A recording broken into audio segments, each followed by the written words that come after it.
People of the internet, welcome back to my channel and welcome back to another Out of the Park Baseball 17 GM Mode Sim commentary for my Brooklyn Atlantics in the Premier League Baseball. I am F5 Penguin. You can find me all over the web at F5 Penguin. And in the last video, we ended the season on an abysmal note. 37 and some other number that is a lot more than 37, pretty much dead last. So we are in the off season. Since you've been gone, or rather, since I've been gone, because this isn't a Kelly Clarkson song, Wichita won a championship. Let's all give a moment of silence for the last championship Wichita will ever win.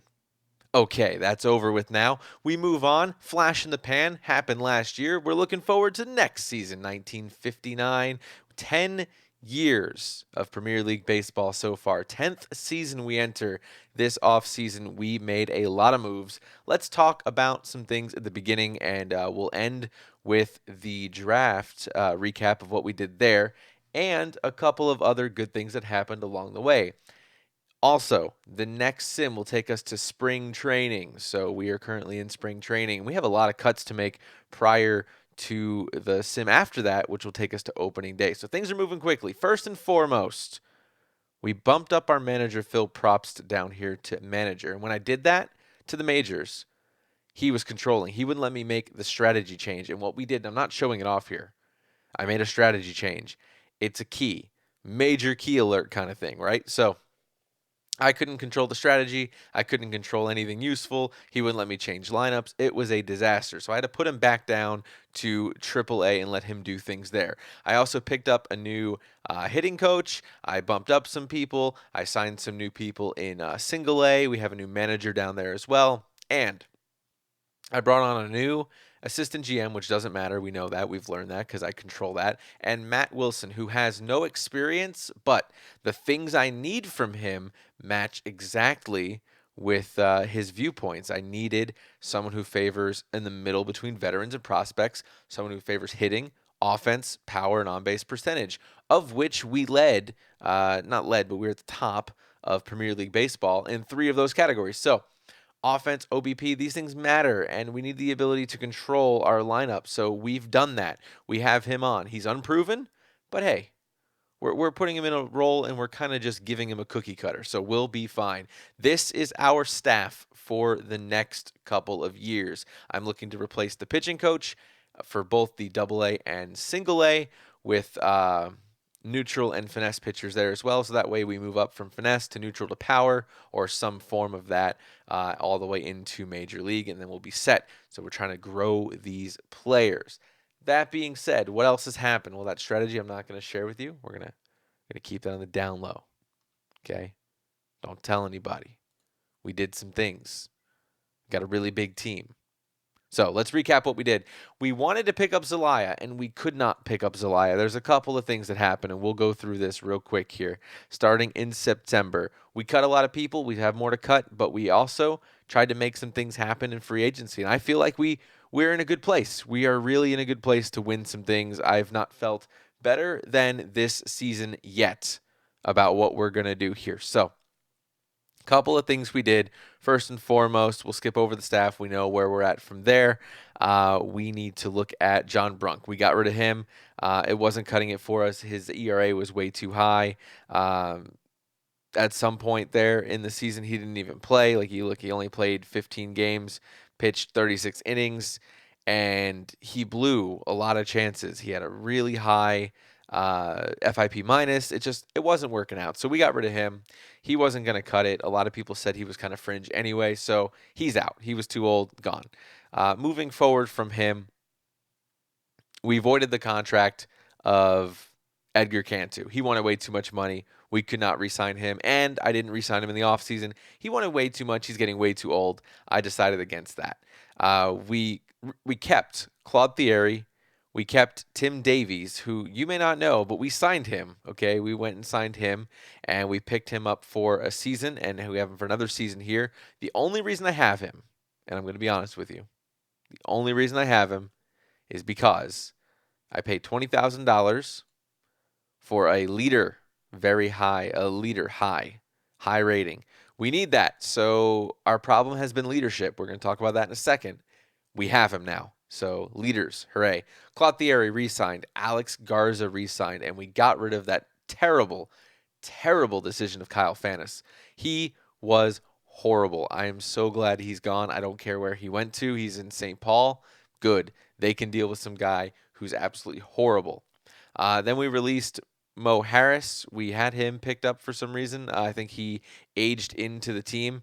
He is gone. We re-signed our trainer, and of course, you see here we signed our GM. Then we released Jesus Ortega and Roberto Santiago, both from our international complex. No big deal there. That takes us to November, where we talked about a lot of things that happened in the renewals. You can see those here. The main points here is Zelaya wanted at first $100,000, and I was like, okay, cool, I can pay that. Then he wanted $200,000, and I said, well, I can pay that, and I offered him, and then he came back and he wanted another $450,000, and I thought to myself, I said, I can get a better player with better movement than Zelaya for less money, and I did. So he's in for 460. He's currently playing for I believe it's Ottawa, and I figured we could probably do better. So look at this, pretty dominant hurler who will anchor pretty much any bullpen. It used to be the summary was this is the guy, this is the future, this is the best. I don't have that anymore. So I got rid of him. I cut him. I wanted him to be a lifer, kind of like Mariano Rivera, but it didn't work out that way. So we had to let him go.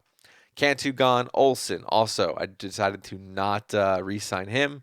Glazer became a free agent, but we picked him back up. Ramirez free agent. We didn't pick him back up. And Fanos, as we talked about. And now we could talk about the releases, but I made the best decision. A, if they were too old and not progressing as much as we needed them to, they were gone. B, if they were not hitting, they were gone. C, if they were not good defensively, they were gone. We have too many good players and people needed to move up. So I made room and we cut people. You can look at it right here and pause it if you like to. But we made the necessary cuts to move forward. Now, we signed Mauricio Quiros. I don't know. I don't know that name. I don't know the word. Mauricio. We signed Mauricio. We got him in at a pretty good deal here. So 250 for the first 3 years, 170 for the next two, and then 210 on team options with a buyout of 27K in year 6, 10K pitcher bonus award. Look at this stuff. Guy is money. One of the top relievers out there. Amazing athlete, stupendous arm, quick delivery. 766. Depending on which way you look at it, it's better than Zelaya in the movement, and that's what I needed. Stuff can be a 7 instead of an 8. That's okay. We're going to be throwing 94 to 96. We should be fine. We look at his pitching stats. We go to expanded here. 42 last season. Season prior, it looked like he didn't have the greatest of seasons, 150. But his numbers also showed that he was playing a lot more games in weird positions too. So he wasn't actually closing games. He was in a relief position. I got him as closer. His numbers ring true for the remainder of his career all the way back to 1950. So we got him locked down. And we look at his BNN page. Here's the key. Major key alert. This isn't the player I was talking about. Never mind. That doesn't matter. I'm lying to you about the BNN page. But the important thing is he's a veteran. He's 37. We got him until he stops being good. So we have him for 5 more years. 42, he'll probably start trailing off. And then we can opt out if he does not perform. And if he does, then we're going to be okay. And in the meantime, we have closers in AAA and AA that are going to be top notch. We just have to give them some time. So we have him in for $250,000. We're saving almost $300,000 off of Zelaya's contract, and that gave us the ability to put money elsewhere. So the elsewhere is we got Glazer back for $100K a year. We got him back. 2 optionals, 1961 and 62. Easy. We know Glazer's a beast, so that's our setup guy, and he'll also play middle relief. We picked up Art Kurux. 3 years, 100K total, 40K, 30K, 30K. Big deal here. He's a pitcher. He's pretty good. He's just above a league average as far as his stats are concerned. But here's the key. This is the important one. Leader ability, very high. Look at this. So we go to male. We got 2 players that do this. While things have been running smoothly in the dugout, players are excited that a good captain will keep things running smoothly. Said that about him and about Omar Alcala. I've been trying to tell you all, I could not figure out how to make a captain in the locker room. It baffled me. I did some research, found out you have to actually look at their BNN page and find out the stat that says very high. Well, we found that. So we have Lawson Murphy, we have Kurix, and we have Omar. So we now have 3 leaders in the bullpen, and we're going to be in good shape. That's why I have him. I have him for 3 seasons if I want, at least one minimum. And we have a leader. We needed that. And if you look here, we signed Omar as a starting pitcher. We got him for $300,000 over the next 4 years. 300 each year, 61, 62 opt-outs. Again, giving us options to move players if we need to. His greed's very high, but so is his leader ability, and that's all we need. Loyalty and work ethic are both high. We should have good results from this guy, especially with his past 2 seasons have been really good, and he's been a floater. He was with Wichita and Winnipeg for a long time, and then kind of just stumbled into different positions. We have him starting again in 1959. He's 35. We should be good. So we have him as well. And you'll look here, longtime members of OOTP and watching me play this game. Eric Roberts was with us from 50 to 53, and then went to Joplin, and then went to normal from the expansion. And he was like $600,000 with us. So I got him for 120. Average offensive skills. We got him for 120, 130, 140 with 2 opt-outs. Easy. And batting wise, we're doing pretty good. Above league average, and we have a left fielder. We didn't really have one. We had Valenzuela, that wasn't cutting it. We moved over Puncachar. We could have moved over Capra, but that wasn't going to be an effective solution. So we picked up somebody who's a little bit older while we develop some of the younger guys, and it's kind of our stopgap. And again, we have the option to void their contracts if we need to. So we're in a good position financially to be successful long term. That was the goal. Long term. So we signed this guy. We got him picked up for free, I believe. Yeah, minor league contract. He is going to be a future bench bat, 250 hitter. Just picked up a third baseman. Basically, we have no third baseman in our team. Phil Potts on his way out, and I needed some people to fill in some holes, so we picked up a third baseman. And that took us to January, where we didn't worry about this. This was International Complex. Nothing happened in February. Then in March, this is where we did some fun things. So, first and foremost, 4 of our guys moved into Single A from International Complex. So we got Villarreal, Hamamoto, Torres, and Albor. All some pretty good players that have high potential. And I basically, based on the scouting report and based on the first Premier League Baseball report, we'll make a decision if we're going to keep a player in the International Complex. Right now, I think I have 5 players there because of the age outs, but we keep them on backup in case the people get injured, and we don't want to have crappy players in International. We might as well fill that with useful players that we can call on immediately and know they're going to be good. So you can see I'll release players who are not that. Fair enough. We went pitcher heavy. Realized I keep paying for pitchers. I'm not bringing up anybody solid. The people we have in AAA are fringe players at best, save for a couple of exceptions. So we went pitcher heavy, and we did really well in the draft on two fronts. First front is the actual draft itself. First pick, closer. Look at this guy. Look at this guy. A lot of upside.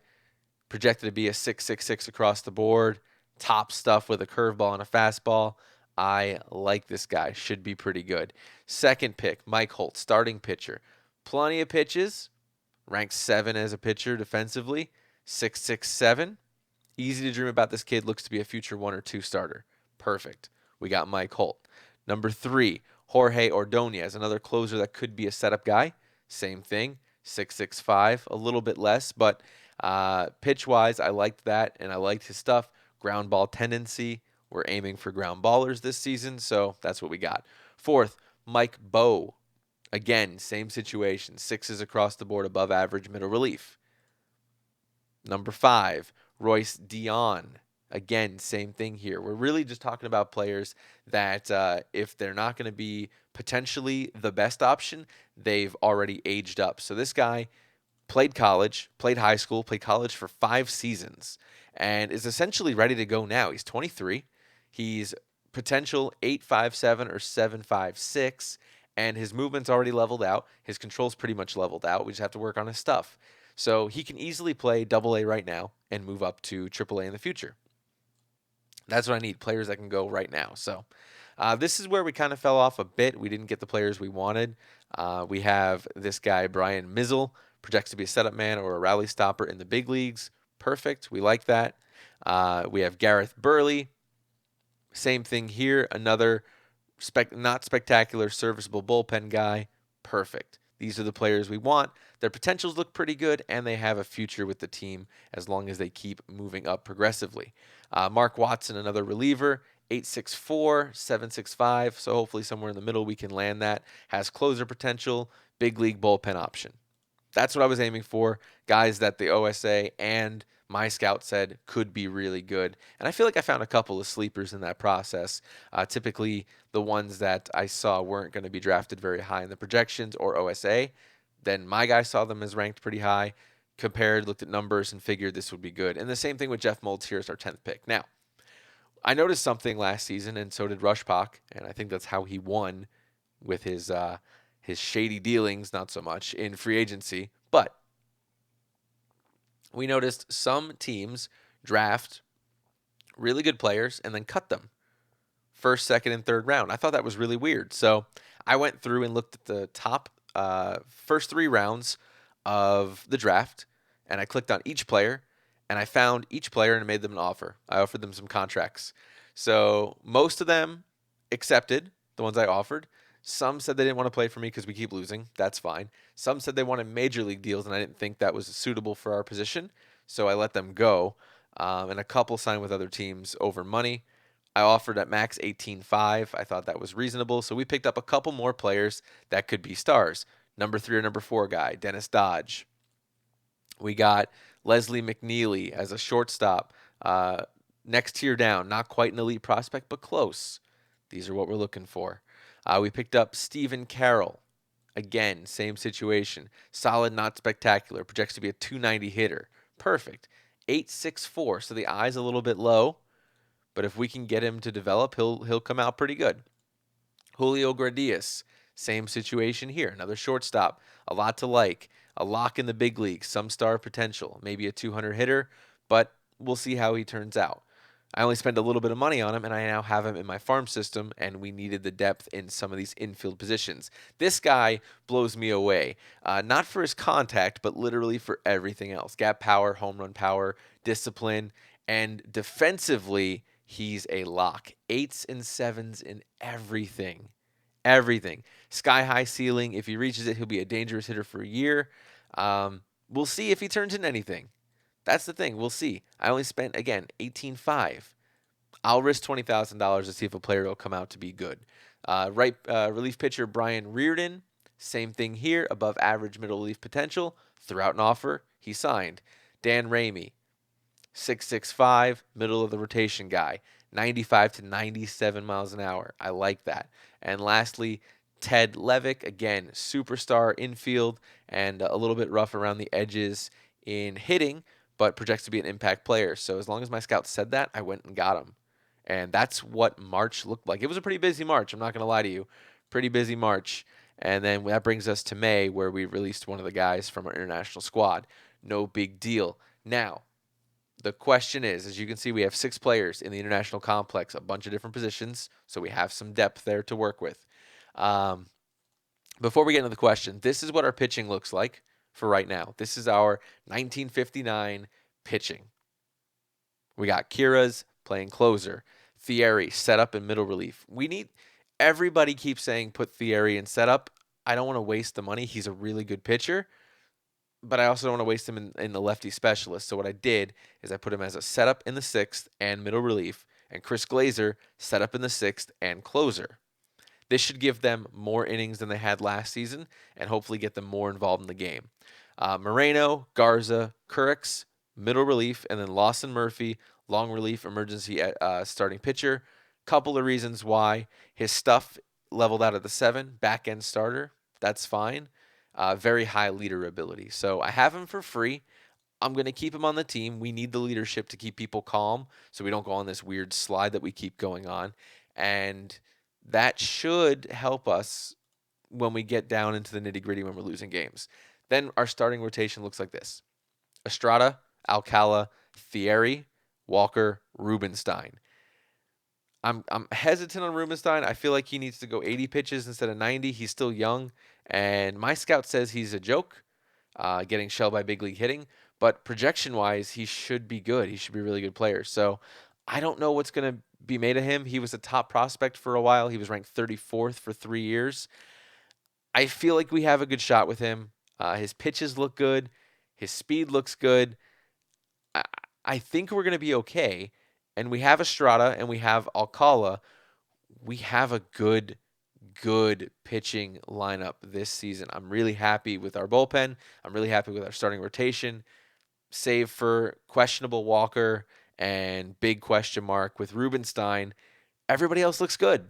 We have most of our money involved into our pitching, and now we have the leadership to prevent them from getting mad. So we are projected preseason predictions to be first in the division. That's not saying much except for Albany being good. And let's look at our lineup. So our lineup looks like this. We have 29 people up here in the major leagues right now for spring training. We'll move 4 back down to AAA, and then a couple down to AA, and then cut about 20 players from our team. Maybe Punkachar as well. I don't know. But this is what we're looking at. The decisions we made here is Capra stays at center field. I'm not going to change that. It just is what it is. His hitting did not level out to what we wanted it to be, but if I can get 250 out of him, I'll be pretty happy, especially with him being in his 4th year with us, which is nice. He's our future. We just have to, project something positive out of him. Get him going. He's not going. He keeps getting injured. So we have Roberts out in left field. We have Long in right field. Porter will be backup, and so will Perdomo. We'll see if Jordan does pretty well. If he does, we'll swap them out. Lefties. Same thing here for lefties, except what we'll look at here is Parrish over Kirshner. We picked up Parrish in a trade with Joplin for a 4th-round pick. I'm pretty happy with that. Ciula over McCarty on lefties, and you'll see on righties we have McCarty in there. So we have in substitutions Kirshner, Parrish, Ciula, McCarty, McKinley, Philpott. That's kind of what it looks like there. McKinley can play a bunch of positions, so that kind of works out for us. Third base and left field, but we have him in there as well. Something we have to look at is, do we keep Pablos or do we keep Rabe? We have to keep Davies because of the leadership, so we have to make a decision there as well. Looking at the numbers, it's pretty close. If we go back to last season, we pull up those numbers, and batting average 234 for Pablos, 277 for Rabe, but look at the games. Plate appearances, 150 less plate appearances for Rabe. So that does matter. On base percentage, 333 for Pablo, so he's up there. Slugging percentage, just under, and OPS just under as well. So I don't know who to go with. The game says WAR-wise, 1.5 for Pablos. Probably keep him and send Rabe down. I also probably have to cut a couple of catchers. Give me your input there. Like and subscribe to the video, by the way, and give me your comments on Twitter at F5Penguin or in the comments below. I do take them in consideration. We make the moves based on some team efforts.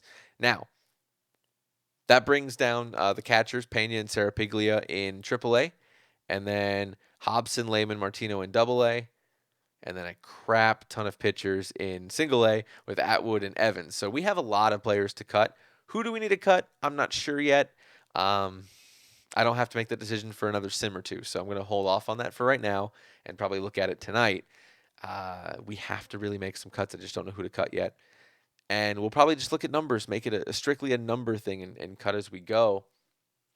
Mainly up here in Single A, we have to cut some pitchers. I just don't know who.